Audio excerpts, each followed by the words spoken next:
صلی اللہ علیہ وسلم قل لازواجک و بناتک و نساء المومنین، آپ فرما دیں اپنی بیویوں سے اور اپنی بیٹیوں سے اور سب مسلمان عورتوں سے، یدنین علیہن من جلابیبہن، کہ اپنی بڑی چادروں کو اپنے سروں سے چہرے کی طرف نیچے لٹکا لیا کریں۔ ذالک ادنیٰ ان یعرفن فلا یؤذین، یہ بہت بہتر ہے کہ وہ پہچانی جائیں گی اور انہیں تکلیف نہیں پہنچائی جائے گی۔ وَكَانَ اللَّهُ غَفُورًا رَحِيمًا، اور اللہ تعالیٰ بہت بخشش فرمانے والے، حد درجے کے مہربان ہیں۔ اس سے پہلے ہم نے جو آیات پڑھی ہیں ان کو اس طرح سمجھیں کہ ایک حکم ہے نبی کریم صلی اللہ علیہ وسلم کی ذات کے لیے، پھر کوئی حکم آتا ہے جو حضور کے گھرانے کے لیے، ذات رسالت کے لیے مخصوص حکم ہے، وہ حکم باقی امت کے لیے نہیں ہے۔ حضور کے گھرانے کے لیے ایک خاص حکم ہے، امت کے لیے نہیں ہے۔ مثلا حضور علیہ السلام ایک وقت میں کتنے نکاح فرما سکتے ہیں، یہ آخری عمر کی بات ہے، اور حضور کے نکاح میں جو آ گئی ہیں، آپ کے دنیا سے رخصت ہو جانے کے بعد کوئی مسلمان ان سے نکاح نہیں کر سکتا، الگ سا حکم آ گیا، خاص حکم آ گیا۔ لیکن کچھ احکام ایسے ہیں جو سب کے لیے برابر ہیں۔ ذات رسالت مآب صلی اللہ علیہ وسلم کے لیے بھی، آپ کی ازواج مطہرات کے لیے بھی رضی اللہ عنہن، اور پوری امت کے مردوں عورتوں کے لیے بھی اس طرح بھی احکام آئے ہیں۔ اب یہ حکم بھی اسی طرح کا ہے۔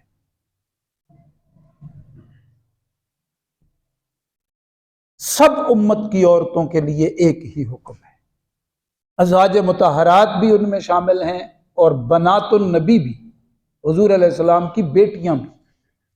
تو حضور پاک صلی اللہ علیہ وسلم کو حق تعالی شانہ نے یہاں فرمایا، یا ایھا النبی، اے نبی صلی اللہ علیہ وسلم، قل، آپ فرما دیں، لازواجک، اپنی بیویوں سے، و بناتک، اور بیٹیوں سے۔ بنات جمع ہے، حضور کی بیٹیاں کتنی تھیں؟ 4۔ و نساء المومنین، اور ایمان والوں کی سب عورتوں سے فرما دیں، یعنی یہ حکم سب کے لیے ایک ہی ہے۔ ازواج کا نام الگ لیا، بنات کا نام الگ لیا، اور نساء المومنین یہ الگ لیا۔ حکم ایک ہے، اس میں سب شامل ہیں۔ حکم کیا ہے؟ یدنین علیہن من جلابیبہن، اس کا جو سادہ مفہوم ہے نا، وہ یہ ہے کہ اپنے چہروں کو ڈھانپ لیا کرو جب گھروں سے باہر نکلنا پڑے۔ سادہ بات ہے، وہ بالکل گمراہی کی باتیں ہیں، ہماری اس پہ بڑی لمبی چوڑی بحثیں بھی بعض لوگوں سے ہوئیں، کوئی 20 سال 25 سال 30 سال پہلے کی باتیں، ان ڈیٹیلز میں جانے کا ایسی نشستوں میں کوئی فائدہ نہیں۔ صرف اتنی تفصیل سمجھ لیں کہ ایک ہے عورت کا لباس، وہ ایسا ہو، ہمارے دین کا حکم ہے کہ اس میں بھی پورے بدن کو ڈھانکا ہوا ہو، گھر میں ہے۔ پھر ایک لباس میں اوڑھنی ہے، تو اوڑھنی کا حکم بھی پہلے گزر گیا، اس میں یہ ہے کہ سر کو ڈھانپا ہوا ہو، سینے کو ڈھانپا ہوا ہو۔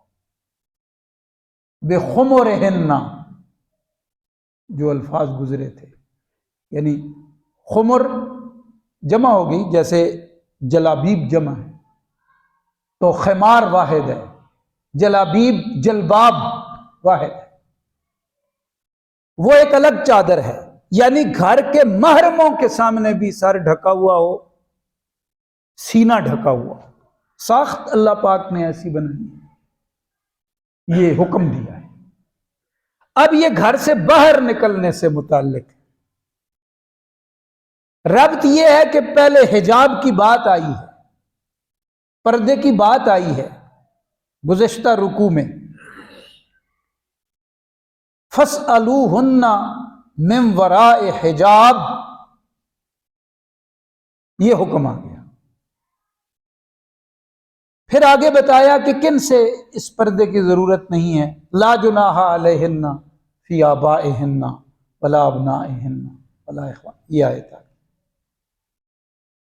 یہاں پھر حجاب کی بات آ گئی کہ گھر سے باہر نکلنا پڑے تو وہ جو بھی ہو، اے نبی صلی اللہ علیہ وسلم آپ ہمارا حکم انہیں بتا دیں۔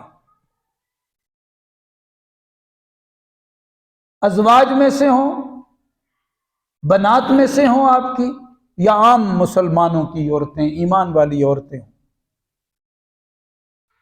تو جلباب بڑی چادر کو کہتے ہیں۔ اس حکم سے پہلے کیا ہوتا تھا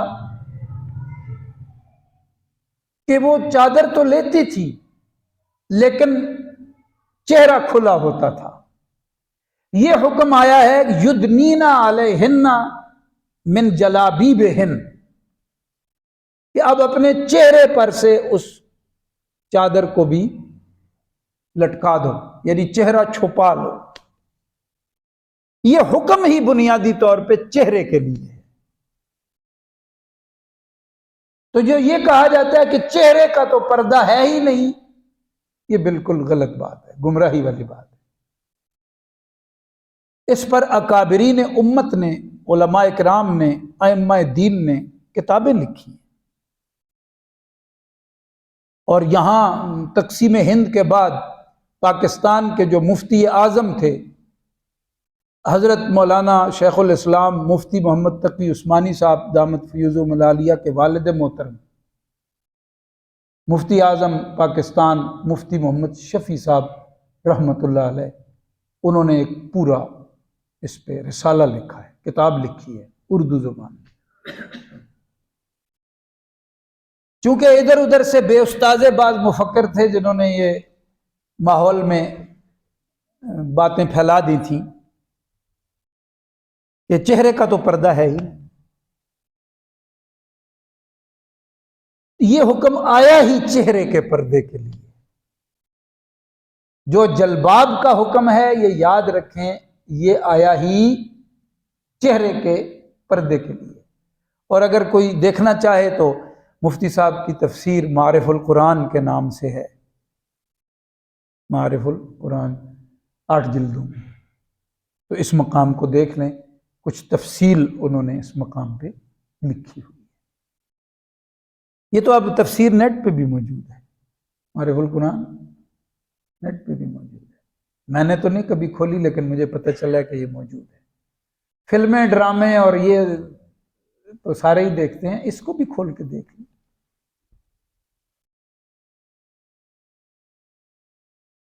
تو فرمایا اس میں پھر 2 فائدے ہو جائیں گے۔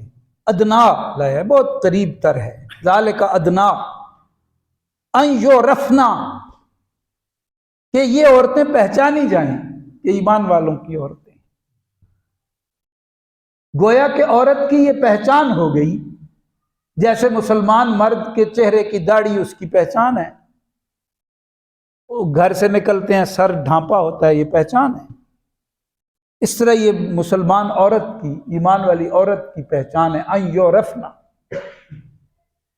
اس سے پتہ چلا کہ اللہ پاک یہ بھی چاہتے ہیں کہ ایمان والا جو ہے اس پہ نگاہ پڑے تو پتہ چل جائے ایمان والا ہے، اپنی چال ڈھال سے، اپنے پہننے اوڑھنے سے،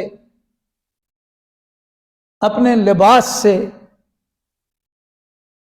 پہچانا جائے کہ یہ ایمان والی عورت ہے، ایمان والا مرد ہے۔ تو ایمان والی عورت کی کیا پہچان ہے کہ اس کا چہرہ ڈھکا ہوا ہوگا، پردے میں ہوگا۔ فلا یؤذین، اس کا ایک اور فائدہ یہ ہے کہ پھر کوئی چھیڑ چھاڑ نہیں کرے گا۔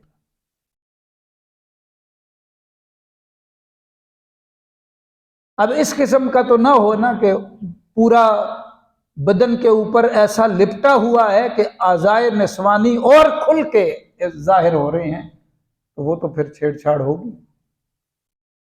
یہ اس قسم کا پردہ ہے کہ جس سے اس پردے کی برکت سے چھیڑ چھاڑ سے بچت ہوگی۔ منافق یہ کام کرتے تھے، مدینہ طیبہ میں منافقین اس طرح بولیاں کستے تھے یا باتیں کرتے تھے۔ اس کا یہ بھی فائدہ ہے، جس طرح دیکھو نا، آسان بات ہے، مرد اس بات کو اس طرح سمجھ لیں کہ ایک شخص جو ہے اس نے سنت کے مطابق داڑھی رکھی ہوئی ہے، وہ اجنبی جگہ پہ بھی جائے تو لوگ اس کا احترام داڑھی کی وجہ سے کرتے ہیں، یا نہیں کرتے؟ کرتے ہیں نا۔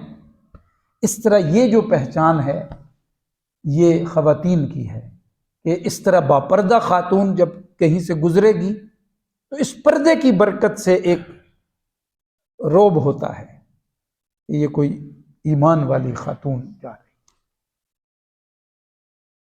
دونوں باتیں فرما دی، ایک تو پہچانی جائیں اور دوسرا انہیں ایذا نہ پہنچائی جائے۔ وَكَانَ اللَّهُ غَفُورًا رَحِيمًا، اللہ تعالیٰ بہت بخشنے والے، بہت مہربان ہے۔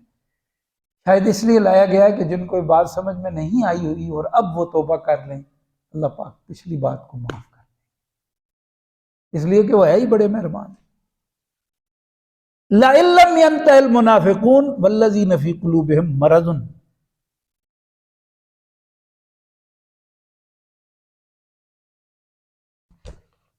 اگر باز نہ آئے منافق لوگ اور وہ جن کے دلوں میں روگ ہے، یا تو یہ وہی لوگ ہیں، یعنی منافق والذین میں یہ مطلب بھی بنتا ہے، وہ منافق جن کے دل بیمار ہیں۔ یعنی کون ہے منافق؟ جن کے دل بیمار ہیں، دل گندے ہیں۔ یا یہ بھی مفہوم ہو سکتا ہے کہ ایک تو منافق لوگ ہیں اور دوسرے وہ لوگ ہیں جو اس قسم کی حرکتوں کی وجہ سے اپنے دل میں برائی رکھتے ہیں۔ دونوں باتیں، یعنی لَئِن لَّمْ يَنْتَهِ الْمُنَافِقُونَ وَالَّذِينَ، واو والذین یہ اس مفہوم میں بھی آتا ہے کہ منافق وہ لوگ ہیں جن کے دل بیمار ہیں، اور دوسرا مفہوم یہ بھی ہے کہ ایسے بھی کچھ لوگ ہو سکتے ہیں جو منافق فی الدین نہ ہوں، لیکن اس قسم کی حرکتیں ان کے دل میں بیماری کے طور پہ پڑی ہوئی ہوں۔ بعض ایسی عادات اور خصلتیں بن جاتی ہیں، اگر بندہ اپنی اصلاح نہ کرے، باقی ٹھیک ہوتے ہیں لیکن اس قسم کی حرکتیں ان کا مزاج بن جاتا ہے اور دل اکساتا ہے کوئی حرکت کرو، اس لیے یہ ساتھ والذین فی قلوبہم مرض۔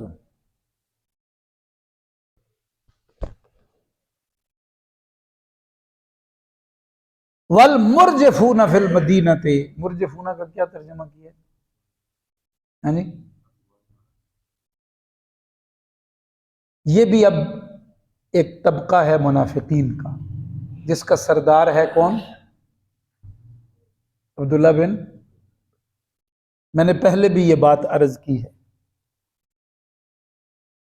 کہ انہوں نے ایک منصوبہ بنایا منافقوں نے، آپ کے ذہن میں سارا مضمون آ جائے گا جو سورہ نور میں تفصیل کے ساتھ دہرایا گیا تھا شروع میں، کہ منافقوں نے یہ منصوبہ بنایا کہ مسلمانوں کے اندر سے جہاد کا جذبہ نکال دو۔ یہ جو کفر کے خلاف محاذ آرا ہوتے ہیں مسلمان اور بڑے بے جگر ہو کے لڑتے ہیں، تو یہ جذبہ کس طرح نکالا جائے؟ تو بڑی لمبی چوڑی بحث و تمہیس، غور و خوض، پلاننگ کرنے کے بعد وہ اس نتیجے پہ پہنچے کہ مسلمان کے اندر سے حیا نکال دی جائے۔ جب یہ بے حیا ہو جاتا ہے پھر اس کے دل میں جذبہ جہاد نہیں رہتا۔ تو بے حیائی پھیلانے کے لیے پہلا قدم یہ طے ہوا کہ حضور کی ازواج پہ انگلی اٹھائی۔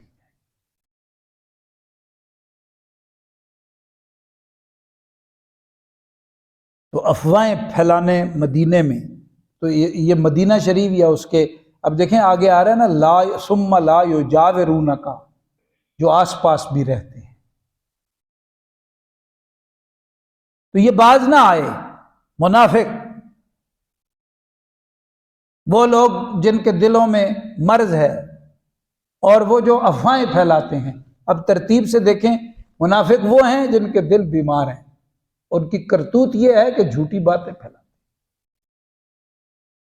لَنُغْرِيَنَّكَ بِهِمْ، ہم آپ صلی اللہ علیہ وسلم کو ان پر مسلط کر دیں گے، حکم دے دیں گے کاٹو انہیں، آپ اپنے جانثاروں کو حکم دیں کہ ان کو ختم کریں، تلوار کی دھار پہ ان کے وجود ٹکڑے ٹکڑے کر دیں، پھر ہم یہ حکم دے دیں گے۔ ثم لا یجاورونک فیہا، پھر یہ آپ کے ہاں مدینہ طیبہ میں یا اس کے ارد گرد پھر یہ رہ نہیں پائیں گے، الا قلیلا، بس تھوڑے سے دن ہیں ان کے، اگر یہ سیدھے ہو جائیں تو پھر بھی تھوڑے سے ہی دن ہیں، جانا تو انہیں پڑے گا، نکالا تو جائے گا من جزیرت العرب۔ ملعونین، یہ ملعون ہیں، ان پہ لعنت ہو چکی ہے۔ اینما ثقفوا اخذوا وقتلوا تقتیلا، جہاں بھی یہ پائے جائیں پکڑے جائیں اور ٹکڑے ٹکڑے کر کے ان کو قتل کر دیں۔ یہ اللہ رب العالمین کا اظہار غضب ہے، اس لیے کہ انہوں نے حضور کی ازواج مطہرات پر انگلی اٹھائی، صحابہ اکرام پر، مخلصین صحابہ پر، صحابیات پر، ازواج مطہرات پر، تو یہ اظہار غضب ہے۔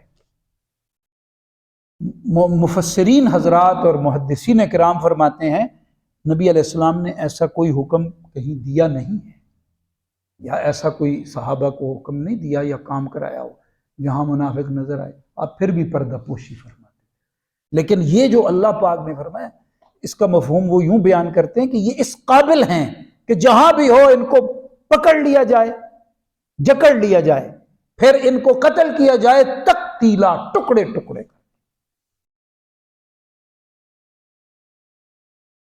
تو پھر ہوا ان بدبختوں کے ساتھ، اسی سورہ احزاب میں ہم نے پڑھا، وہ حلیف قبیلہ جو منحرف ہوا تھا، پھر ان کے ساتھ کیا ہوا ہے؟